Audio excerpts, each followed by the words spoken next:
Drejtë që zoti Mazdiku ka qenë mik i afërt edhe i zotit Rama dhe i zotit Veliaj.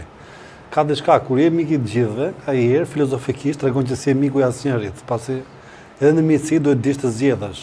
Pra zgjedh ose njërin linjë ose një linjë tjetër, sepse duke qenë miq me të gjithë, mund të kesh natyrë shumë diplomatike që mund të përfitosh, por në një moment, si thaj, duke përfituar kudo, vjen pika që edhe siç përfiton.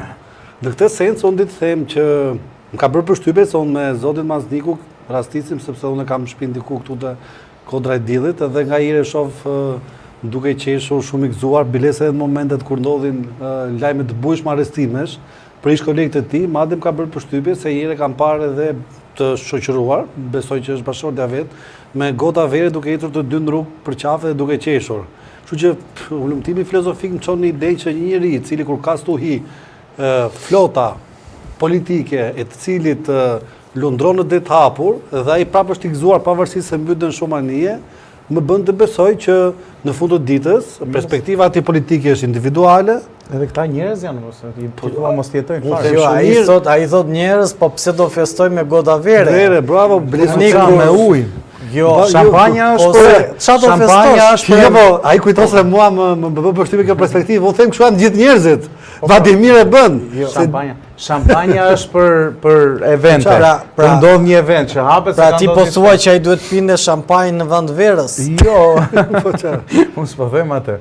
Unë po them që nuk është se besoj se mund të jetë një situatë krejt normale, me fjalë, nuk ka lidhje me normale është. Me asgjë tjetër për sa kohë që mund të jetë me familjarin e tij duke pi godë. Asgjë të keqe s'ka. Ne po e bëjmë edhe pak në gjuhë metaforike ose po abstragojmë pak.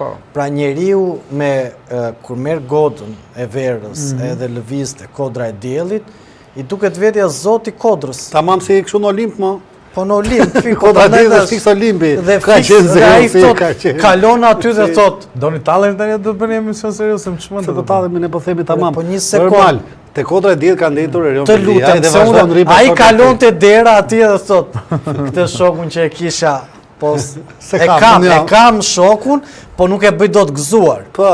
Se ai mbas e kalon aty që ta bëj gëzuar me verë. Dhe troket me hijet e shokut po. Po. Edhe ai nuk tani nga që ngec kështu dhe del edhe e pi vetëm bashkë me bashkëshorten se ata të 50 janë tërë pas hekurave një pjesë. Kryetari i bashkisë po del dhe po thotë që kush më ka bërë mua do ta paguaj. Ky tani del dhe merr atë godën e verës dhe është triumfal si veprim se tani Kodra aty ka sy e vesh. Ka edhe një gjë të bukur në fakt. Ka edhe një gjë të bukur gotë e verës. Dikur perandorët, sepse trokiten godat e verës, mund ta them këtë që përposhtë asaj që po ta ndjekin. Perandorët mbushin godat e verës dhe i trokisin fort nga frika se mos kundërshtari e helmonte, pra i kishte hedhur në si thua helm gota, po nuk e di çfarë solucioni përdorer atëherë për helmim, e trokisin aq fort sa vera e dikujt të derdhej te vera e aty kundërshtari më i madh që ishte Ilimeta gotën, po një sekond. Personi që trokiste, jo, ashtu është realisht. Trokisin aq fort që të derdheshin verat mbi të dyja kupat, që mos të helmoheshin dhe nëse do helmoheshin, do helmoheshin të dy. Kjo ishte gjithë kuptimi, pra se i ftonin ata në për bankete, po kishin frikë me këtë lloj rituali. Ky nuk është me këtë troket. Ë? Ky me këtë troket. Nuk është ai ritual. Po ju do ta bëni sigurisht me kundërshtarin. Jo me kundërshtarin, se ai kundërshtarin Ilir Metën e ka pas sekurave. Bashkëpunëtorin e vet, mikun e vet e ka pas sekurave. Madje mikun cili ka qenë Benjamini i tij, sepse ky e ka pas sekurave, ai vetë tani dele edhe ai opi nga marazi, opi nga suksesi. Që tjetër nuk ka se. E bër legend sot. Jo po, shpjegimi ky është. Qofse ke një shpjegim tjetër pse pi njeriu te Kodra e Diellit. Po nga qefi spi do ta skuq. Ti do të ça qefi. Ai madje se edhe këtë se them dot nga qefi unë, se do thuash cili është madje pretendohet që një herë me godë verë në dorë ka ikur Ermal nga këtu, nga lagjet e Kodra e Diellit, nga Olimpi i bashkisë, deri në një resort luksos, që është Olimpi numër 2. Është pa një resort tjetër luksos në cilin rrin bashta, Po e vetëm shtëpi vil që është me emër, me plakë emër, shtëpia e zotit Mazdiku atë. Ka komshi biles edhe këtë zotrin që është brenda dhe zonjën e cila sot kishte dalë në lajme bashkë me të birin. Ju nuk e keni idenë që aty ka edhe një teatr. Në teatr? Është dhe një teatr aty afër, te Kodra. Është krijuar një teatr që luan. S'po thot, kjo thot resort. Çfarë resort? Jo resorti, për resortin ka është një resort që këta vende bëjnë pushimet janë aty bashkë, po them nga teatri pasi lodhen nga këto ta lidha me teatrin. Rama është akuzuar për orgjit, pak të ka bëj teatr. Ka evoluar koha nga orgjia në teatr është ngritje. Se Rama e kishte në pesë për shembull. Po çdo gjë pas ka lidhje me Olimpin. Se dha tjerë ashtu veprore. Po tani nga aty nis edhe ata kot se kanë marrë shtëpinë Majt Kodrës. Ashtu e kishin marrë ata. Olimpi i Tiranës ajo është, Kodra Diellit, dieta. Aty kanë qenë gjithë madje diet ku festohet. Është një restorant i famshëm Peshku që ka vllai një ndërtuesi i cili është pjesë e kësaj çështje edhe ai është si më thënë vendin në cilin këta vetë marrin ushqime afrodiziake. Që të përballojnë dopsjet e fuqishme. Kalojmë këto do doja të pyesja pak anërisht edhe nga natyra ulumtuese. Ja kanë kontrolluar shtëpinë apo nuk ja kanë kontrolluar? Çfarë informacioni keni ju? Se ne i tham informacionet tona, ti nuk e pse shfryn, mund të thua çfarë ndodh. U lodha sot nga vapa, po nuk e kam hallin se nuk qa nuk hallin unë aty te. Hallin e Mazdikut. Teze vapa. Nuk është se ideja është teze vapa ligjore. Jo, po ja u lodha me spakun se na ka hap puna, kupton, jo se ti do thuash është mirë në rastin konkret, por unë besoj se paktën informacionet të vërteta se një ministër i Ramës, i cili dyshohet se është zoti Mazdikut, paktën sipas informacioneve media, po i kanë kontrolluar banesën 3 muaj para se të bëshin zgjedhjet, po ishte drejtuesi i qarkut Elbasani. Tani në këtë kontekst besoj se kishin bënim jo vetëm me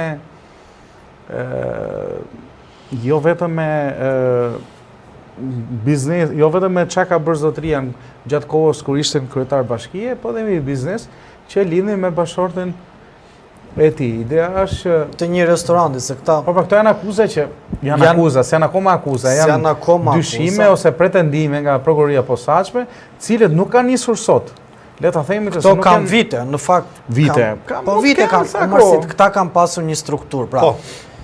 Ishin bashkiti, bëheshe një fest aty. Tek festa ti duhet ta çoje te lokali që kishe ti. Po. Dhe hapni prokurimin, ke parasysh rastin e Ilir Beqajn me Gzona? Po. Këta janë një Gzona 2. Edhe këta këtë kanë bërë, kanë marrë atë, kanë pasur një fest, edhe ku do ta çojmë këtë festën? Është fondi për shembull 100.000 euro për vitin e ri. Pjatë e parë është bukë thatë me vaj ulliri. Po. Pjatë e dytë është bukë thatë me vaj ulliri dhe me pak djath. Para 11 maj, se mas 11 maj thoshte Klemen. Pjata e tretë është bukë thatë ulliri, pak djath, pak vaj ulliri dhe 2 tomatçine ose domate të vogla. Dhe këto po ky është rasti tani, zoti Mazdikut nuk ka qenë ndonjëherë përpara si thua tokave të zeza, nuk është ka pasur një aludim. Këto janë pretendime. Nuk e di nëse biles nëse ka akuzë për këtë gjë, nëse nuk ka akuzë, unë them më përpara ka nisur akuza në media apo ka bërë media ka pasur. Jo, në SPAK jo, por ka pasur media sepse ka pas akuza për media për Mazdiku, ka pas udhëtimet me fushën në Barcelonë. Po kanë qenë dhe kjo. Ajo ishte që ky vleu hotelin një sekondë. Po, pse pakës? Ajo ishte që biznesmeni pra i dha se shumë gjyqtar për ato u dogjën nga këto situata kurse Mazdiku e kalonte vetingun, sa hapeshin dosjet. Po ishte rasti atyre 3 gjyqtarëve që mimi aty veproi drejtësia me 3 standarde. Një për vete, një për gjyqtarët dhe ndryshe për se kur bëri koncertin Rama, tash për periudhë fushate Mazdiku po ta veshte kërcente më shumë nga tjerët, që një arrushë e madhe. E peti kur ishte kënga vish fustani me toka, kisha fjalën që atë rast ose njeriu kur pi ver, nuk kërcen njeriu kur pi ver. Jo, çfarë thos kishte piras ver mes të vapës. Po ishte vapë e madhe, ky ishte edhe mi i gjati me këngën që kishin këngën e fushatës, bashkë me Noizin. Edhe bashkë me atë ne ecim para vetëm përpara se e bën gjithë paradën. Përpara do ecën ata. Mazdiku vlla kërcente më shumë nga të gjithë. Po da vesh re biles edhe Edi Rama që është i gjatë, 1.90 ca, Mazdiku, koka Mazdiku kërcen e ditë lëmbjatet e Edi Ramës. Do thush ti, mas Edit si ka pëlqyer ka thënë, kush është ky që ten më gjatë se unë. Ai mori dhe rezultat në Elbasan me atë ritëm që kishte, se me atë ritëm e mori Elbasan. Po e mori sa ande Buga.